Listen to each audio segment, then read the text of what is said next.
1021. Damar melangkah keluar dari kekuatan purba dan tidak menyangka bahwa semua rencananya berjalan begitu mulus. Meskipun tampaknya Meli tidak terlalu senang dengan kerjasama ini, tetapi Damar berpikir bahwa mungkin saja Meli tertarik padanya. Namun, dia berpikir sejenak dan terpikir akan satu hal. Mungkin saja Meli sedang memberi Dewa Mabuk yang notabene-nya adalah guru Damar reputasi. Bisa jadi juga Meli sedang menginvestasikan sesuatu di dalam diri Damar yang mungkin bisa dimanfaatkan di masa depan. Dia benar-benar pintar berinvestasi dalam bentuk manusia. Tentu saja, Damar tidak peduli pada apapun dan telah mengatasi semua kekhawatirannya. Dia dapat pergi ke Promise Island dengan tenang saat ini. Damar tidak menetap di kota Skyrie terlalu lama. Setelah berdiskusi dengan Meli, Meli langsung mengaturkan beberapa orang untuk mengantarnya pulang kembali ke kota Phoenix. Damar perlu mendiskusikan hal ini dengan Thalia dan yang lainnya begitu dia kembali. Adapun mengenai Yani dan yang lainnya, Meli mungkin punya sesuatu yang ingin dia katakan langsung pada bawahannya itu, jadi mereka tidak ikut pergi dengan Damar pada saat ini. Tentu saja, Yani dan yang lainnya akan datang ke kota Phoenix bersama dengan Immortal Undying Flame yang akan diutus oleh Meli. Damar langsung pergi menemui yang lainnya setelah tiba di kota Phoenix. Dia hanya menghabiskan waktu sebanyak 2 jam dari sejak dia meninggalkan kota Phoenix untuk pergi ke Bintang Azure dan kemudian kembali. Faktanya, Damar bahkan tidak menyadari bahwa dirinya sudah benar-benar terbiasa dengan beberapa moda transportasi di Eternal Planet.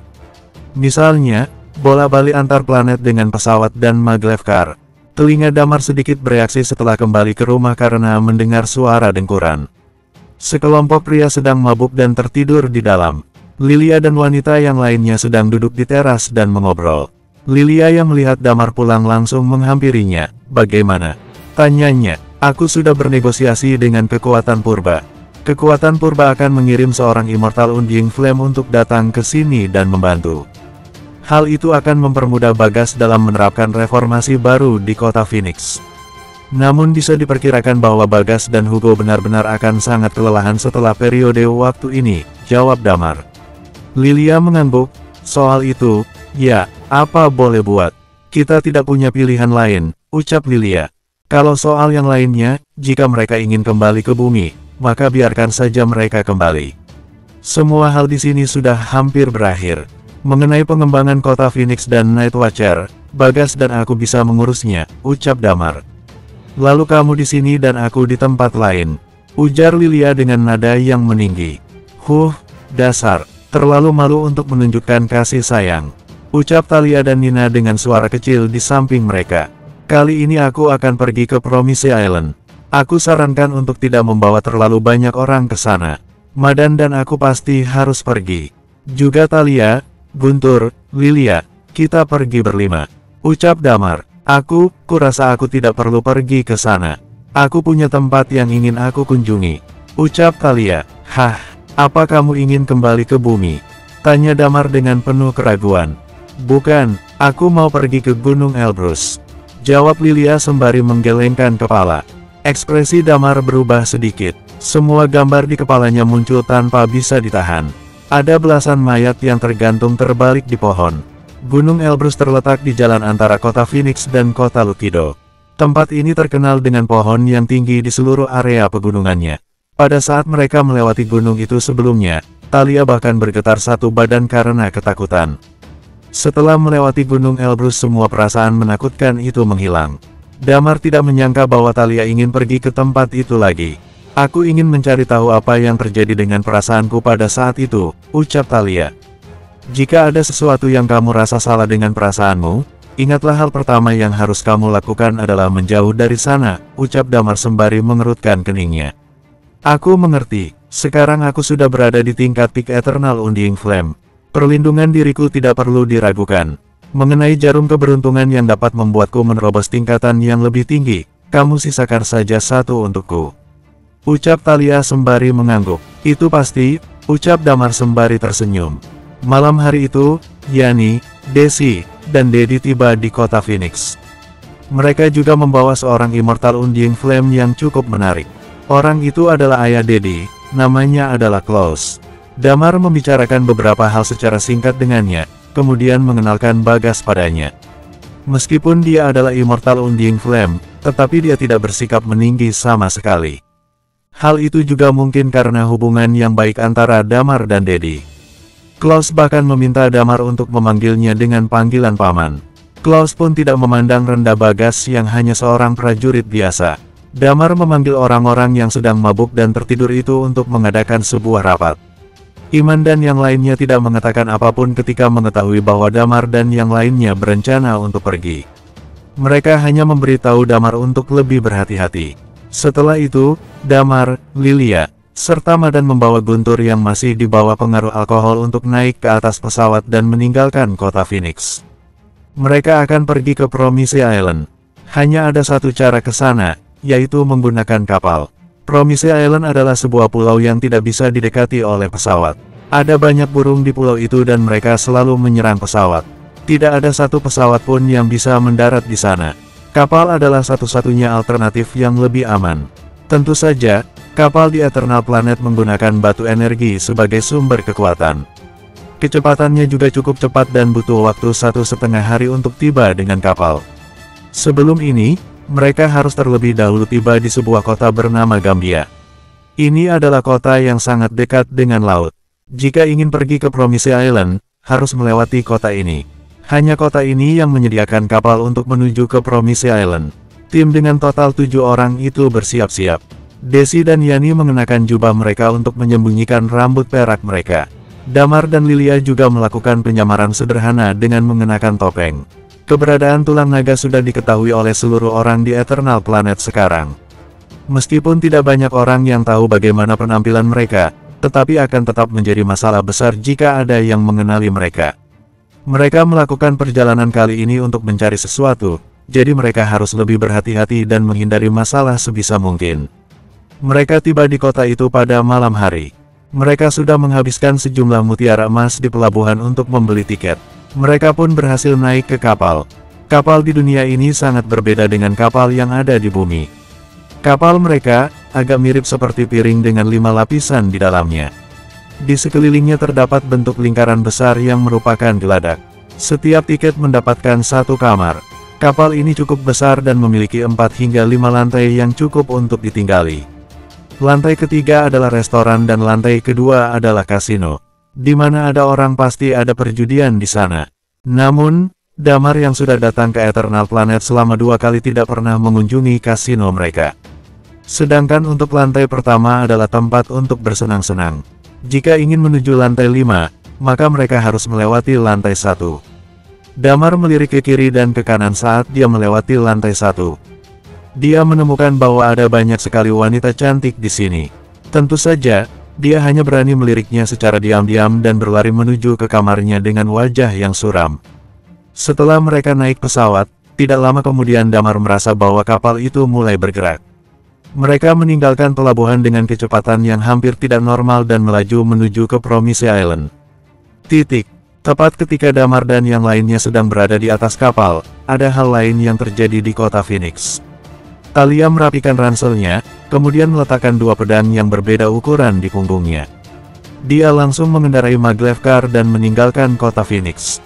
Di dalam penjara bekas tentara pertahanan kota Phoenix, ada seorang pemuda dengan bekas luka di wajahnya yang berdiri di depan jendela penjara saat ini.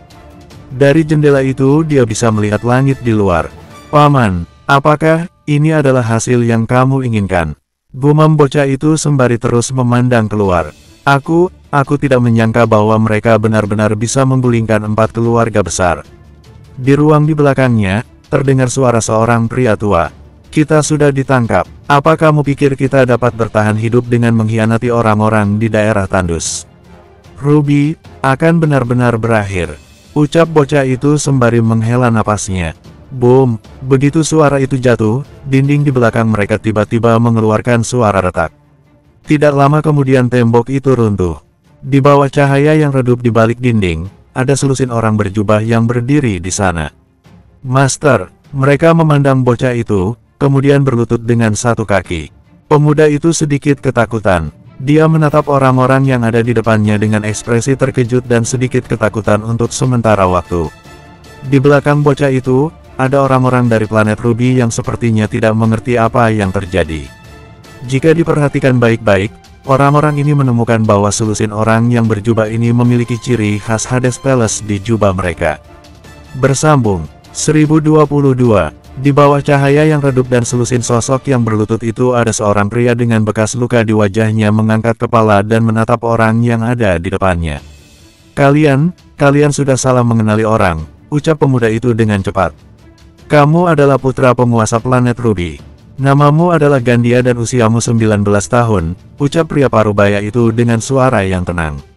Anak laki-laki itu menggelengkan kepalanya, tetapi aku tidak mengenalmu, ucapnya. Kami berasal dari Hades Palace.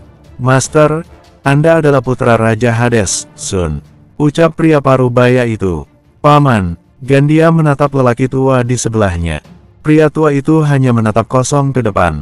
Setelah beberapa saat, dia menghela napasnya. Kamu memang bukan anak kandung dari Yang Mulia, tetapi seorang bayi yang dibawa pulang oleh Yang Mulia secara tiba-tiba 19 tahun yang lalu.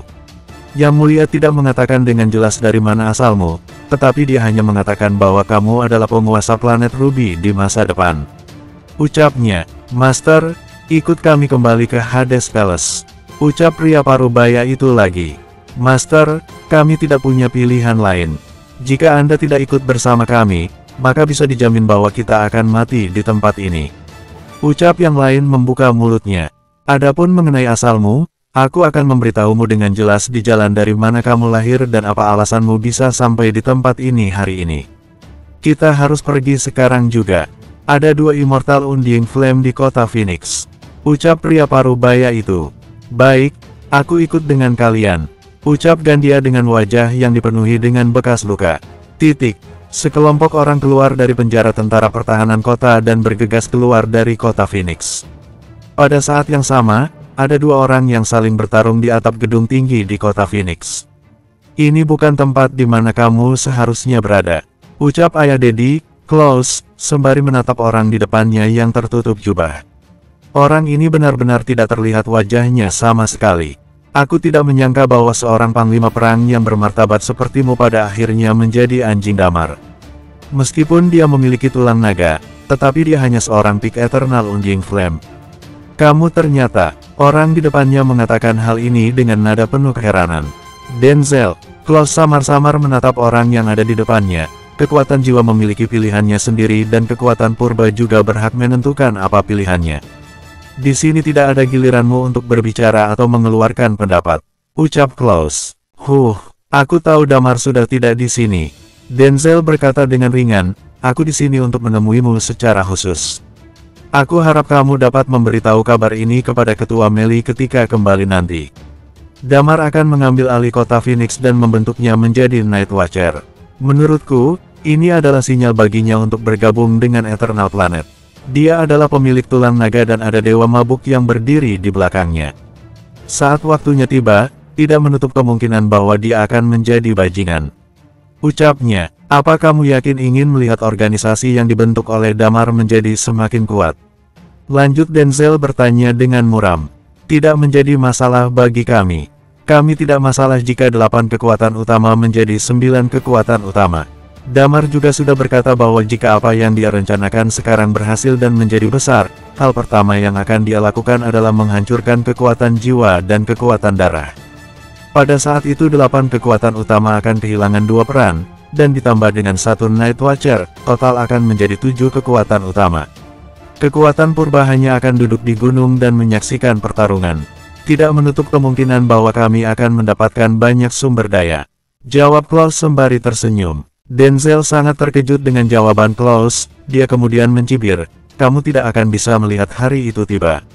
Pemilik tulang naga dan tulang Phoenix hanya akan menemukan satu hal di masa depan, yaitu jalan buntu. Ucapnya, aku berikan satu nasihat kepadamu. Sebaiknya kamu pikir lagi keberpihakanmu, jangan sampai menyesal. Ucapnya, kekuatan jiwa tidak seperti kekuatan purba. Damar, dia pasti akan mati.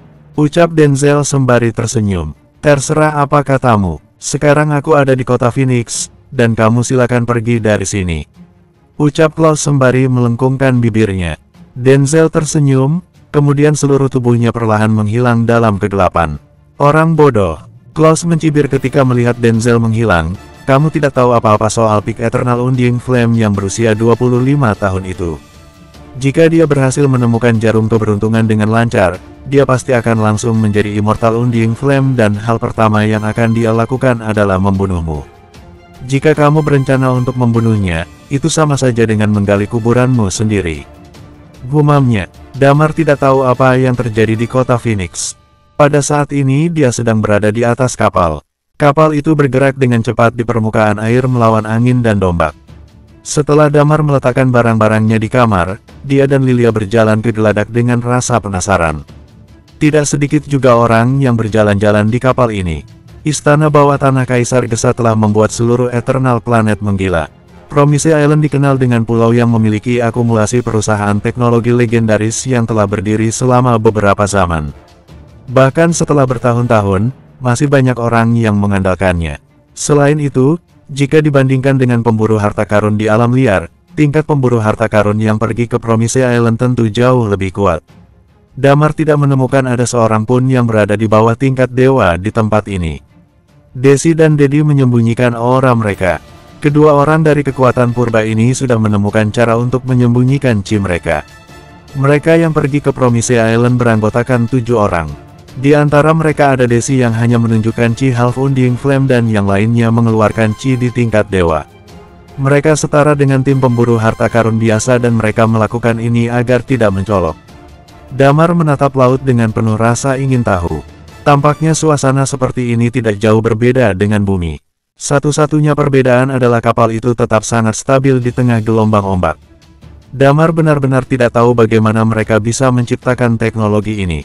Selain lebih cepat, tidak terasa seperti berada di atas laut. Tidak ada rasanya sama sekali. Ucap Lilia sembari menggelengkan kepalanya dan melihat ke Geladak. Apakah ini pertama kalinya kamu pergi ke Promise Island? Pada saat ini ada seorang pria yang sepertinya memperhatikan Geralt. Di matanya terlihat ada semacam kacamata yang penuh dengan unsur sains dan teknologi. Damar tahu bahwa kacamata sejenis ini setara dengan database dan komputer mikro yang dapat mengambil data kapan saja. Semua esensi sains dan teknologi yang cukup memadai ini terlihat sangat menakjubkan. Saat Damar kembali sebelumnya, dia juga membawa hadiah senilai 200.000 mutiara emas untuk Lily. Ketika dia datang ke Geladak ini, ada beberapa orang yang sedang duduk di meja di samping Geladak yang tidak jauh dari sana. Damar melirik mereka dan ada seorang Undying Flame di sana, sisanya merupakan Half Undying Flame. Jika itu adalah sekelompok pemburu harta karun, maka kekuatan kelompok ini pasti sangat baik. Mereka yang sedang melihat ke sisi Damar terlihat memiliki rasa ingin tahu. Betul, Damar mengangguk. Akan lebih baik untuk belajar tentang Promise Island melalui beberapa percakapan sebelum tiba di sana. Pulau itu memang menjanjikan harta yang berlimpah di mana-mana. Namun, zona inti di sana masih misterius dan belum ada yang mengetahuinya. Beberapa tahun ini, tempat lain yang relatif lebih aman dikembangkan oleh 8 kekuatan utama. Namun, 8 kekuatan utama tidak berani menerobos masuk secara gegabah ke tempat yang berbahaya. Ucap pria itu sembari tersenyum. Aku adalah penjelajah veteran di Promise Island. Lanjutnya, mari kita mencoba peruntungan kita di tempat yang aman. Ucap Damar sembari tersenyum. Kalian akan tahu jika kalian sudah tiba di sana. Hal yang berbahaya di Promise Island bukan hanya itu. Ujar pria tersebut. Perkenalkan, namaku adalah Jaka. Aku berasal dari kelompok pencari harta karun Fearless. Kami memiliki basis kecil di Promise Island, ucapnya memperkenalkan diri. Ada beberapa daerah yang aman di pulau itu, dan sebagian besar dikendalikan oleh kelompok ekspedisi besar atau orang-orang dengan kekuatan yang memadai. Rasanya sulit bagi pemula seperti kalian untuk bertahan hidup di alam liar, lanjut Jaka sembari tersenyum. Apa hal berbahaya utama yang ada di sana? Tanya Damar. Kalau itu, Jaka tersenyum dan memandang Lilia, kalau itu adalah rahasia kelompok pemburu harta karun kami. Wanita cantik ini berada di tingkat dewa yang sama denganmu, tetapi tidak ada cara untuk memastikan keselamatan hidupnya, kan? Jika kamu tertarik, bergabunglah dengan kelompok pencari harta karun Fearless. Nanti kita bisa makan malam bersama dan kita bisa mengobrol sepanjang malam. Aku akan menceritakan semua pengalamanku, ucapnya. Damar langsung menyipitkan matanya secara tiba-tiba. Orang ini ternyata adalah hidung belang. Dia melihat Lilia memiliki paras yang cantik dan sengaja datang untuk berkenalan dengan Damar. Tidak tertarik, ucap Lilia dengan tatapan dingin. Bersambung, 1023. Jaka langsung tersenyum menghina ketika mendengar apa yang dikatakan oleh Lilia. Nona, aku berinisiatif untuk menyebut hal ini di depanmu karena aku tertarik melihat parasmu yang cantik. Sangat penting untuk menemukan pria yang dapat diandalkan di Promise Island. Pria di sampingmu ini hanya berada di tingkat dewa. Kemampuannya di Promise Island masih tidak mencukupi, dan itu hanya akan menjadi umpan meriam bagimu. Ucapnya, jadi kekuatanmu dapat diandalkan di sini. Aku kira kamu adalah Immortal Undying Flame. Dia adalah istriku, lebih baik kamu pergi sekarang. Damar tidak bisa menahan senyum sinisnya. Apa yang kamu katakan? Kamu masih sangat muda dan sudah berani bersikap seperti ini kepadaku. Percaya atau tidak, aku akan membunuhmu setibanya di pelabuhan Promise Island. Ucap Jaka sembari menatap Geralt dengan marah. Aku sangat menantikannya. Damar terkekeringan, lalu memeluk pinggang Lilia dan melangkah menuju kabin. Perkelahian antar pribadi tidak diperbolehkan di dalam kapal. Ada begitu banyak orang di kapal yang berada di tingkat Undying Flame. Jika mereka bertarung di sini, maka kapal bisa langsung tenggelam ke dasar laut. Damar benar-benar ingin langsung melempar orang ini ke dalam laut ketika dia mengancam dan mengatakan bahwa dia akan membunuhnya setibanya mereka di pelabuhan. Namun, orang-orang di sisi berlawanan itu mungkin akan menyerang Damar cepat atau lambat. Tangan yang melibatkan tangan lain akan menyebabkan banyak masalah yang tidak diperlukan. Damar sudah membuka mulutnya dan harusnya orang ini pergi dalam keadaan paham. Tentu saja, Damar tidak akan keberatan untuk membantai orang ini dengan mudah jika dia berani melakukan sesuatu pada dirinya ketika turun dari kapal nanti. Jaka kembali ke beberapa temannya dengan ekspresi muram. Orang-orang di sana tertawa, kamu sudah dibuat diam oleh seorang tingkat dewa. Ketika kapal ini tiba di Promise Island, anak itu pasti akan membayar akibatnya. Ucap Jaka dengan ekspresi yang tidak enak dipandang. Apa kamu membutuhkan aku untuk melakukannya? Nantinya aku pinjam wanita itu selama 2 hari untuk kunikmati. Ucap seorang teman di sebelahnya sembari tersenyum. Kita bisa menikmatinya bersama. Ucap Jaka. Di sebelahnya, ada seorang Undying Flame yang menepuk meja. Kamu harus lebih berhati-hati. Dia sangat berani dan percaya diri ketika mengatakan hal itu. Bisa jadi dia punya pendukung yang kuat di belakangnya. Lalu kenapa kalau ada pendukung?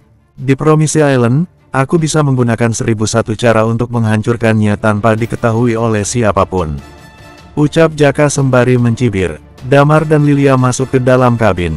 Mereka berencana untuk kembali ke kamar mereka. Sebenarnya mereka bisa melihat laut dari jendela kamar, tetapi itu tidak semenarik di geladak. Saat mereka berjalan menuju kamar, mereka menemukan bahwa Guntur dan Dedi sedang saling merangkul dan berjalan keluar dari kamar. Tampaknya ada sesuatu di antara mereka berdua. Mereka menunjukkan senyuman dan mata yang penuh harapan. Damar bisa menebak bahwa mereka pasti berencana untuk pergi ke lantai pertama untuk melancarkan kebiasaan mereka di dalam kapal ini. Kalian mau kemana? Tanya Lilia yang memandang dua orang itu dengan wajah curiga. Kak Dedi mau mengajakku ke restoran dan makan. Apa kalian mau ikut? Guntur memberikan penawaran basa-basi. Boleh, jawab Lilia setelah berpikir sejenak. Guntur langsung terdiam di tempatnya dan berbatuk kering. Sepertinya aku sudah tidak lapar. Kalian berdua saja yang pergi makan. Ucapnya. Damar tidak perlu repot-repot bicara tentang orang ini. Dia melirik kedua orang di depannya dan menatap Lilia. Kemudian berbicara pelan kepada Lilia. Biarkan mereka makan duluan, kita akan menyusul nanti, ucap Damar. Baru pada saat itulah Guntur diam-diam menarik napas lega. Dia berlari dengan gembira menuju lantai pertama bersama Dedi. Damar dan Lilia kembali ke kamar untuk beristirahat sejenak. Kemudian Lilia memanggil Desi dan Yani untuk pergi bersama menuju restoran di lantai 3 kapal. Restoran ini cukup besar, tetapi di dalamnya agak bising. Damar dan ketiga wanita itu mencari tempat duduk. Begitu mereka duduk, mereka melihat Guntur dan Dedi berjalan ke restoran dengan ekspresi tidak puas. Mereka langsung menghampiri Damar dan yang lainnya ketika melihat mereka di restoran. Lilia melihat mereka berdua dan langsung paham akan apa yang terjadi. Lilia hanya melirik kedua orang itu tanpa mengatakan apapun, kemudian memesan makanan. Dedi mengambil inisiatif untuk membayar dan menunggu di meja. Pada saat ini, Damar memperhatikan seisi sudut di restoran. Jaka dan sekelompok orangnya masuk. Ketika Damar memperhatikan mereka, ternyata mereka juga memperhatikan Damar. Wajah Jaka langsung menunjukkan penghinaan ketika melihat Damar dan 6 orang lainnya. Di antara semua orang yang duduk bersama Damar, yang terlihat paling kuat adalah Desi. Desi pun juga hanya menunjukkan Chi Half Undying Flame. Jaka merasa bahwa dia dapat menghancurkan Damar dan yang lainnya dengan satu tangan seorang diri. Jaka langsung tersenyum penuh penghinaan pada Damar setelah melihat tatapan Damar, kemudian dia mengambil posisi menyeka lehernya seolah memberi peringatan. Ada apa dengan orang tersebut? Tanya Guntur. Tadi digeladak, dia ingin mencoba mendekati Lilia, jawab Damar dengan ekspresi tenggelam. Mengapa kamu tidak pergi ke ketua kapal secara langsung? Kamu tunjukkan identitasmu dan biarkan orang-orang itu dibuang di laut. Ucap Dedi dengan nada dingin. Dedi adalah anggota dari kekuatan purba. Dia juga keturunan langsung, dan ayahnya bahkan adalah seorang Immortal Undying Flame yang cukup tinggi di Eternal Planet. Sayangnya, Dedi agak berbeda dan tidak bisa merasakannya. Namun, jika dia ingin membuktikan identitasnya, bisa diperkirakan bahwa sebagian besar orang di kapal ini akan berlutut padanya. Lilia menggelengkan kepalanya. Lupakan saja. Sekarang tujuan perjalanan kita harus menjadi fokus utama. Damar tidak ingin kekuatannya terkuak dan menarik perhatian orang lain. Kalian juga tidak ingin diperhatikan oleh 7 kekuatan utama lainnya, kan? Kita datang untuk hal lain yang lebih penting, jadi tidak perlu menimbulkan perselisihan. Ucap Lilia menenangkan suasana. Mari kita bicarakan hal ini setelah turun dari kapal. Orang-orang ini tampaknya merasa bahwa kita mudah untuk ditindas. Mereka berencana untuk melakukan sesuatu pada kita setelah turun dari kapal. Setelah turun, kita akan menemani mereka bermain dengan baik, ucap Damar sembari terkekeh dingin. Lilia adalah kunci utama dalam hidup Damar. Ketika Desi mengatakan bahwa dia ingin menjadikan Lilia dan Thalia sebagai budak adiknya, Damar bahkan berani menyerang Desi. Kali ini, pihak lain berulang kali memprovokasi mereka. Dia tidak punya alasan untuk membiarkan mereka bersikap sesukanya. Oh, iya, siapa di antara kalian yang memahami Promise Island? Katakan tentang beberapa hal-hal mendasar di pulau ini, tanya Damar. Pengetahuan mereka akan pulau ini masih terlalu dangkal. Aku duluan. Dulu ayahku berencana untuk membawaku ke pulau ini, jadi aku sudah memeriksa cukup banyak informasi tentang tempat ini. Tempat ini sebenarnya setara dengan Eternal Planet versi kecil. Meskipun 8 kekuatan utama masih mendominasi, tetapi satu hal yang sangat berbahaya di pulau ini adalah mayoritas pulau ini dipenuhi oleh mutan. Mutan-mutan ini sangat kuat. Ada dari mereka yang biasa saja, tetapi di antaranya, ada yang berada di tingkat Immortal Undying Flame. Ada legenda yang mengatakan bahwa banyak karyawan di perusahaan teknologi Promise Island berubah menjadi seperti mutan karena ledakan yang terjadi sebelumnya. Selain itu juga, ada beberapa binatang buas yang berkeliaran di sini. Sebagian besar dari mereka telah bermutasi. Binatang bintang ini juga harusnya adalah yang tersisa dari ledakan di Promise Island terakhir kali. Mereka juga pasti bahan penelitian kala itu.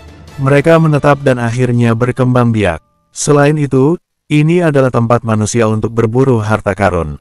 Tempat ini adalah tempat yang sangat berbahaya. 8 kekuatan utama pun hanya dapat memastikan keamanan dalam jarak tertentu. Jadi di sini kebanyakan pemburu harta karun akan berkumpul bersama dan memiliki basis. Jika tidak, kelangsungan hidup mereka pasti akan sangat sulit dan makanan akan menjadi masalah utama. Semua hewan dan tumbuhan yang ada di Promise Island tidak layak untuk dimakan.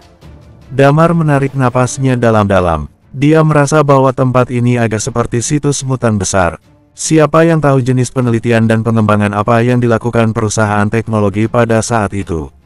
Sebagian besar pemburu harta karun akan bergabung dengan kelompok pemburu harta karun lainnya. Mereka akan berkumpul dan saling membantu satu sama lain. Di alam liar ini sebenarnya 8 kekuatan utama juga mengalami ancaman yang sama. Kita harus kuat di alam liar di sana. Tentu saja, masih terlalu sedikit Immortal Undying Flame di sana, jadi seharusnya tidak terlalu banyak bahaya di perjalanan kita. Dedi menjelaskan semua yang diketahuinya tentang tempat ini. Damar mengangguk. Dia mungkin juga memiliki pemahamannya sendiri tentang struktur di pulau ini. Mereka kembali ke kamar setelah selesai makan. 1,5 hari berlalu dengan sangat tenang. Pada sore hari berikutnya, Damar melihat sebuah pulau yang jauh. Ada kabut berwarna merah yang sangat aneh di seluruh pulau. Pulau itu tampaknya memancarkan sebuah aura yang sangat aneh. Akhirnya tiba. Aku harap perjalanan kita akan berjalan dengan lancar. ucap Damar sembari menghela napas. Bersambung, 1024, kapal perlahan menepi menuju pelabuhan. Pelabuhan di sini masih terlihat cukup makmur. Damar mengemasi barang-barangnya dan berkumpul bersama Lilia serta yang lainnya, kemudian menunggu untuk turun ke pelabuhan.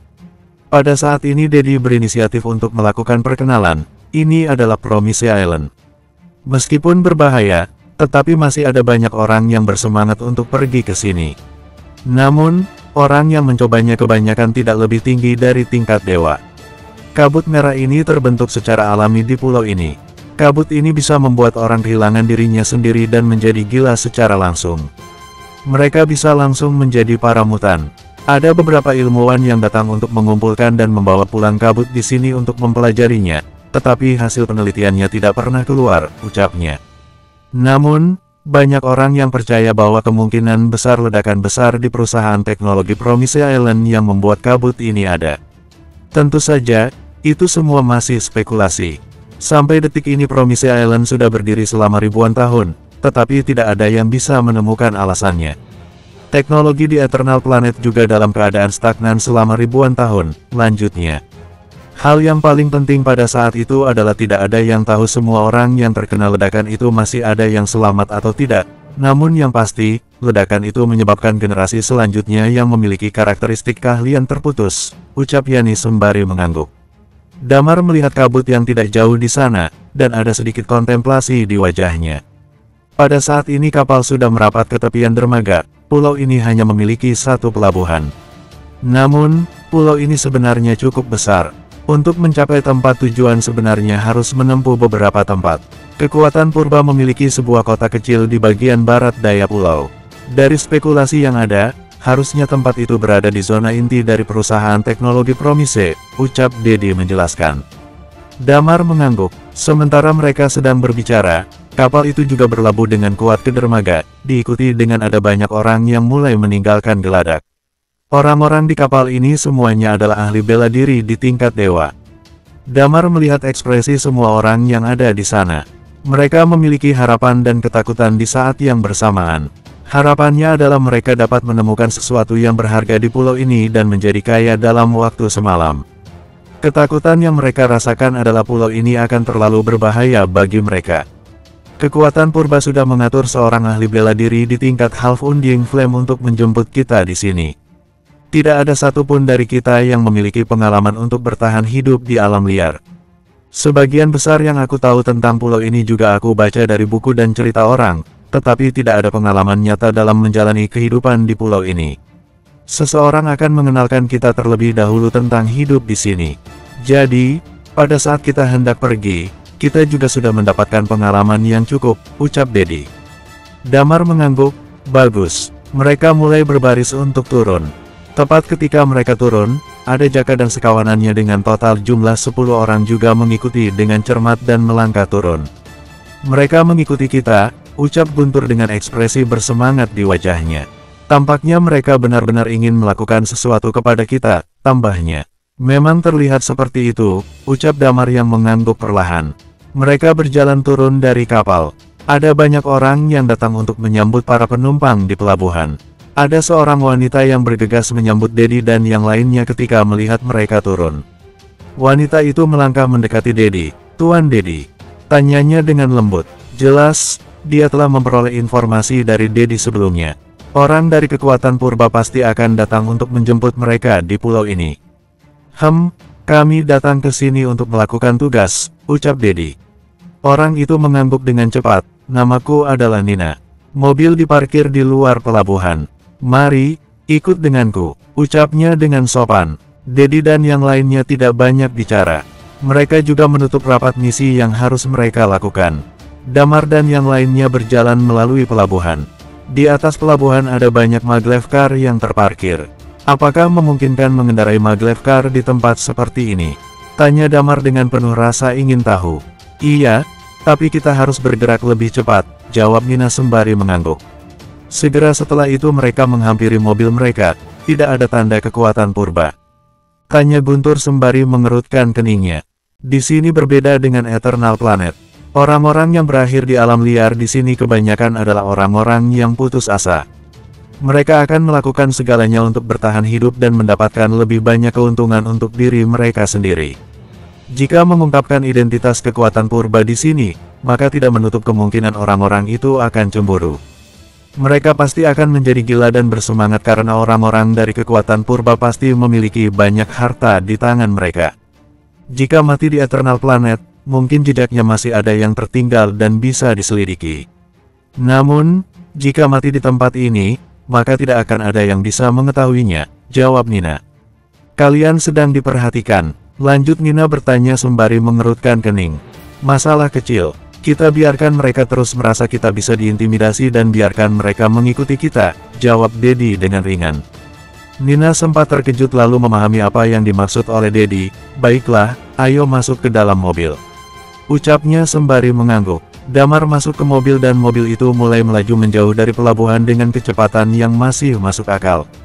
Damar dan yang lainnya bergerak di depan dan Jaka serta kawanannya mengikuti dari belakang. Benar saja, ternyata mereka adalah pemula yang tidak punya pengalaman. Ikuti mereka, ketiga wanita yang bersamanya tampak lumayan cantik, ucap Jaka sembari tersenyum ringan. Tiga wanita yang dia maksud tadi selain Lilia adalah Yani dan Desi. Pria yang dia perintahkan untuk mengikuti Damar mengangguk.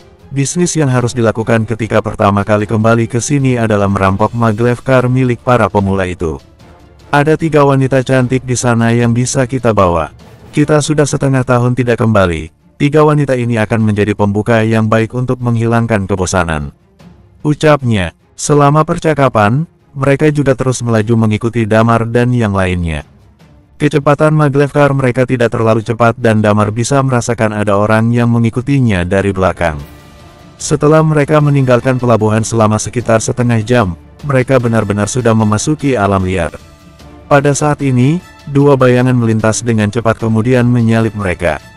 Mereka mendarat di depan maglev car yang dinaiki Damar. Nina mengerem secara tiba-tiba. Damar mendongak dan menemukan ada mobil di depan mereka. Di depan mobil ada dua sosok yang berdiri di sana sembari tersenyum menghina. Apa yang mereka tidak sadari adalah bahwa Damar yang berada di dalam mobil juga melengkungkan sedikit bibirnya.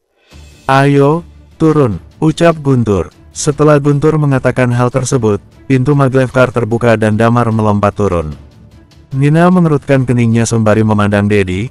Hati-hati, mereka adalah orang-orang yang menghalalkan segala cara, ucapnya mengingatkan. Meskipun dia tidak tahu apa misi yang harus dijalankan oleh Dedi dan yang lainnya, tetapi dia bisa menebak sesuatu. Dedi sangat terkenal di kalangan generasi muda kekuatan purba. Dedi diutus datang ke pulau ini pasti untuk menambah pengalamannya. Kalian tetaplah berada di dalam mobil, ucap Damar sembari melihat yang lainnya. Dedi, Guntur, ayo kita turun, lanjut Damar. Baik, Lilia mengangguk. Setelah keluar dari mobil, ada banyak orang yang melompat keluar dari segala sisi kemudian mengelilingi Damar dan yang lainnya. Ada senyum menghina yang tergambar di wajah Jaka. Bocah, aku sudah memperingatkanmu bahwa ini adalah Promise Island yang sangat berbahaya. Hari ini aku akan memberimu pelajaran. Jika soal istrimu, aku bisa memuaskannya, ucapnya sembari menatap Damar. Jadi, apa yang ingin kamu lakukan? Tanya Damar. Apa yang ingin kami lakukan? Salah seorang di sana mengalihkan pandangannya ke pistol di tangan Guntur. Tentu saja, kami ingin membunuh kalian dan mengambil harta serta wanita yang bersama kalian, jawabnya dengan sombong. Jangan banyak bicara omong kosong. Jaka langsung mengeluarkan pisau yang lebar di tangannya dan menunjuk Damar. Bocah, kamu pilih sendiri bagaimana caramu mati. Kamu tidak bisa membedakan mana yang baik dan tidak. Kamu sudah salah memprovokasi orang, ucap Jaka. Oh, begitu. Damar menjilat bibirnya dan matanya perlahan menyapu semua orang yang ada di sana. Apa kalian pernah mendengar sebuah pepatah? Berpura-pura menjadi seekor babi untuk menyerang harimau, tanyanya. Jaka tampaknya tidak dapat memahami apa maksud di balik perkataan pepatah yang biasa digunakan di bumi. Apa maksudmu? Tanyanya tanpa sadar. Sebelum Jaka sempat bereaksi, dia menemukan bahwa Damar yang tadinya berdiri di depannya tiba-tiba menghilang pada saat ini.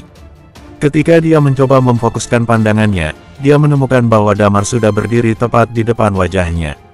Apa? Ekspresi Jaka langsung berubah. Sebelum dia bisa bereaksi, dia tiba-tiba merasakan sakit yang luar biasa menerpa lengan kanannya. Dia menoleh dan melihat ke lengannya. kemudian menemukan bahwa lengan kanannya telah berubah menjadi abu-abu. Di permukaan lengannya ada magma yang mengalir. Ah, rasa sakit yang luar biasa ini membuatnya menjerit dengan keras. Bersambung, 1025, di pinggiran Promise Island yang berjarak sekitar 20 km dari pelabuhan, ada hutan yang diterangi oleh matahari yang tepat berada di atasnya, tetapi matahari itu tidak menyengat dan menyilaukan. Bagaimanapun, cahaya matahari itu disaring oleh kabut merah di atas Promise Island. Di dalam hutan ada sebuah maglev car yang terparkir di sana. Ada sekitar selusin orang yang berdiri di sekitar maglev car. Pada saat ini, jeritan keras memecah ketenangan hutan. Jaka melihat lengannya yang menghilang dan bahunya yang benar-benar menjadi hitam. Kamu adalah Undying Flame. Di sampingnya ada anggota tim pemburu harta karun yang mengatakan hal ini dengan terkejut. Jika kamu mau membunuh orang, kamu harus siap untuk dibunuh, ucap Damar sembari meliriknya dengan ringan dan tersenyum. Pada saat ini, Guntur yang berada di sebelah Damar tiba-tiba bangkit dengan Chi Eternal Undying Flame-nya. Eternal Undying Flame, semua orang di sisi lawan terkejut. Ketua mereka langsung berlutut di tanah dan memohon, kami salah. Kami sudah melakukan kesalahan. Tolong maafkan kami, ucapnya memohon. Memaafkanmu, Damar mencibir, memaafkan kalian, kemudian kalian akan terus menindas dan membunuh ketika bertemu dengan orang lemah lainnya di masa depan. Aku rasa membunuh kalian sepadan dengan menyelamatkan entah berapa banyak orang nantinya, ucapnya. Jika kalian ingin memberikan pelajaran, tolong lakukan lebih cepat. Kalau kalian terlalu lama, kalian akan menarik perhatian binatang buas atau mutan di sini. Suara Nina terdengar dari dalam maglev car. 10 detik, ucap Damar. Setelah suara itu jatuh, Jaka yang berada di depannya sudah tidak punya waktu untuk berteriak dan seluruh tubuhnya melebur oleh magma dengan cepat. Sekawannya yang lain pun mulai melarikan diri. Namun, pada saat ini, aliran air naik dari udara tipis dan langsung membentuk dinding seperti tanaman rambat, kemudian menjebak orang-orang di tempat itu. Guntur langsung tiba di depan ketua tim lawan. Ketua kelompok ini langsung mengalami perubahan yang menonjol dengan cepat. Karakteristiknya harusnya terkait dengan karakteristik penguatan. Namun, dia tetap tidak punya pilihan karena tubuhnya tiba-tiba terluka saat Guntur menembaknya. Magma Damar mengalir dan mereka yang terperangkap oleh aliran air Dedi meleleh dengan cepat. Seluruh proses ini berjalan dengan cepat. Nina yang berada di dalam mobil cukup terkejut setelah semua orang tersingkir. Dia bisa menebak di awal bahwa tim yang bersamanya ini mungkin memiliki kekuatan yang luar biasa, tetapi dia tidak menyangka bahwa ternyata mereka semua berada di atas tingkat Undying Flame, bahkan Chi yang dipancarkan oleh Guntur barusan adalah Eternal Undying Flame. Saat ini Nina baru bisa mengumpulkan informasi tentang Dedi, tetapi dia tidak begitu jelas tentang orang-orang yang ada di dalam mobilnya, termasuk Yani. Orang-orang ini berasal dari generasi muda kekuatan purba. Gumam Nina dengan nada curiga. Namun, dia tidak mengucapkan kalimat tersebut secara gamblang, melainkan menggantinya menggunakan kalimat lain, sayang sekali kamu membakar seluruh tubuh mereka. Biasanya, ada banyak harta karun yang bisa diambil dan digunakan yang menempel pada tubuhnya, ucapnya. Tidak apa-apa, ayo lanjutkan perjalanan, ucap Damar sembari tersenyum. Mereka masuk ke dalam mobil dan mobil mulai melayang lagi. Mobil itu kembali melanjutkan perjalanan mereka di hutan belantara. Dan tidak lama setelah mereka pergi, ada sesosok tubuh yang melompat turun dari kejauhan. Orang tersebut menyentuh dagunya, salah satunya memang Dedi dari kekuatan purba. Dua orang yang melakukan penyerangan adalah seorang ahli bela diri dengan karakteristik magma dan satu lagi adalah Eternal Undying Flame yang belum jelas apa karakteristiknya. Tidak menutup kemungkinan bahwa 2-3 orang dari mereka merupakan Eternal Undying Flame, tetapi masalahnya masih tidak terlalu besar secara keseluruhan. Orang tersebut tersenyum sedikit. Setelah dia menyelesaikan kalimatnya, dia menekan bibirnya, kemudian membunyikan suara peluit yang besar. Suara peluit itu bergema di seluruh hutan. Seketika ada banyak orang yang melompat dari pohon dari segala arah dan mengelilinginya. Di atas mobil, Damar duduk tidak jauh dari Nina. Nina mengemudikan mobil dan Damar mencoba menanyakan beberapa hal yang mungkin harus dia ketahui mengenai pulau ini. Di alam liar ini sangat jarang ada orang yang menunjukkan kebaikan mereka. Kebaikan bisa dibilang merupakan hal yang sangat langka. Begitu berada di alam liar, entah ada berapa banyak orang yang berhasil kembali ke pangkalan mereka, seperti kita kali ini. Secara logika, kita bisa mencapai pangkalan kekuatan purba yang berada di kejauhan lebih dari 1-2 hari. Namun, tidak menutup kemungkinan akan terjadi banyak hal yang tidak diinginkan selama proses ini, ucap Nina menjelaskan. Selain itu, tumbuhan dan hewan di pulau ini tidak bisa dimakan sama sekali, jadi bertahan hidup di alam liar dengan pasokan makanan yang sedikit adalah hal yang sangat sulit. Karena tujuan dari kebanyakan orang datang ke sini untuk mencari harta karun, jadi membunuh merupakan hal yang biasa di tempat ini. Singkatnya, kita harus waspada selama kita masih berada di luar sini. Akan lebih baik untuk tidak mempercayai siapapun, kan? Ujar Guntur yang berada di sana. Benar sekali, terkadang bahkan orang di dalam kelompok sendiri tidak jarang melakukan pengkhianatan kepada kita. Ucap Nina setelah berpikir sejenak. Aku paham, Damar mengangguk. Kita akan melewati salah satu dari 2 daerah paling berbahaya di sini. Ini adalah daerah rawa. Tanaman itu, apa kalian melihatnya? Ujar Nina secara tiba-tiba. Damar melihat ke arah yang ditunjuk oleh Nina. Memang ada rawa di depan sana dengan tumbuhan hijau di sekitarnya. Daun tanaman itu terlihat sangat keras. Ini adalah tanaman yang dibudidayakan oleh perusahaan teknologi Promise di masa lalu. Banyak mutasi yang telah terjadi selama bertahun-tahun. Daunnya seperti bilah tajam. Jika dipotong, maka racunnya akan masuk ke dalam tubuh dan melumpuhkan sistem saraf. Juga ada banyak binatang buas dan mutan yang cukup berbahaya di sana. Ucap Nina. Semua orang mendengarkan dengan seksama sampai di sini. Ini adalah rawa bulan berawan. Ucap Dedi secara tiba-tiba. Benar, Nina mengangguk. Sepertinya kamu sudah melakukan banyak sekali riset tentang pulau ini. Aku tahu tempat ini karena alasan lain. Tempat ini adalah tempat kucing 7 warna pertama ada. Ucap Dedi sembari tersenyum. Hah, kucing 7 warna. Damar menatap Dedi dengan heran. Benar, kucing seperti itu bisa berubah warna sesuai dengan lingkungannya. Hal itu adalah hal yang sangat normal dan sepertinya ada beberapa ekor kucing 7 warna di sini, ucap Dedi menjelaskan kepada Damar. Ternyata kucing itu berasal dari tempat ini. Damar menyentuh dagunya dengan penuh ketertarikan. Jika bisa, nanti kita bawa pulang kucing itu untuk Raisa, lanjut Damar. Raisa adalah seorang budak kucing. Dia benar-benar sangat menyukai kucing. Dia memiliki nama panggilan ketika berada di bumi karena kecintaannya kepada kucing. Nama panggilannya adalah Catwoman. Terlalu sulit untuk menangkapnya. Kucing yang ada di tangan Nona Kat sudah terlatih. Kucing 7 warna di alam liar terlalu sulit untuk dijinakkan. Bagaimanapun juga, kucing di tangan Nona Kat sudah dirawat oleh Nona Kat sejak masih kecil, ucap Dedi sembari menggelengkan kepalanya. Mobil terus melaju di rawa saat perbincangan ini terjadi. Di dalam rawa, mobil melayang dekat dengan tanah seolah mengapung di atas rawa. Ada orang di depan. Pada saat ini, Guntur melihat keluar jendela. Ada sebidang tanah di rawa dan ada 2 kendaraan yang terparkir di sana. Satu mirip dengan sepeda motor dan kendaraan yang lainnya mirip dengan maglev car khusus off-road yang dinaiki oleh Damar serta yang lainnya. Bersambung.